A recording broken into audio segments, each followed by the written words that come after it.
If you're working on a California project where the California Prevailing Wage laws apply, but aren't quite sure what they are, this is the right video for you. Today, we'll look at the California Prevailing Wage laws and how they affect everyone on a construction project in California. California state law requires that on public works projects, pay to workers must equal the general prevailing rate of per diem wages for work of a similar character in the locality in which the public work is performed, and not less than the general prevailing rate. However, this does not apply to public work projects of $1,000 or less. Further, the law also states that the contractor to whom the contract is awarded and any subcontractor under him shall pay not less than the specified prevailing rates of wages to all workmen employed in the execution of the contract. California's prevailing wages are determined by the Director of the Department of Industrial Relations and can be searched by both county and occupation on the State of California Department of Industrial Relations website.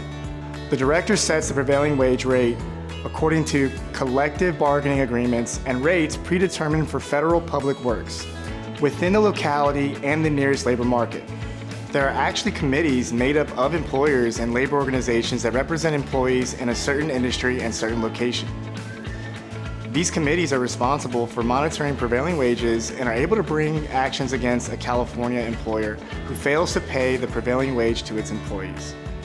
These actions must be brought within 18 months of filing a notice of completion in the office of the county recorder where the public work is located. If an action against an employer is successful, a court will award the employee back wages plus interest from the date that the wages were due. Those interest payments can really stack up quickly. And if the thought of interest and back wages isn't scary enough, then think about this. If a California employer fails to pay prevailing wage, they may be penalized $200 per day for each worker that is paid less than the prevailing wage. Just to give you an example, if the penalty applies to 2 workers who were paid less than the prevailing wage for only 2 days, that's $200 per worker per day, meaning a minimum of $800 in penalties. Imagine if you get fined at the end of the project with a full team of workers. Yeah, that's a lot of money. But these penalties don't always apply. Instead, the penalty amount is determined by the Labor Commission based on 2 factors. Number 1, whether the failure of the contractor or subcontractor to pay the correct rate of per diem wages was a good faith mistake, and if so, the error was promptly and voluntarily corrected when brought to the attention of the contractor or subcontractor. And 2, whether the contractor or subcontractor has a prior record of failing to meet its prevailing wage obligations. Obviously, it's crucial to abide by California prevailing wage regulations. If you don't have much experience on public jobs, this may sound intimidating. Luckily, we're here to help.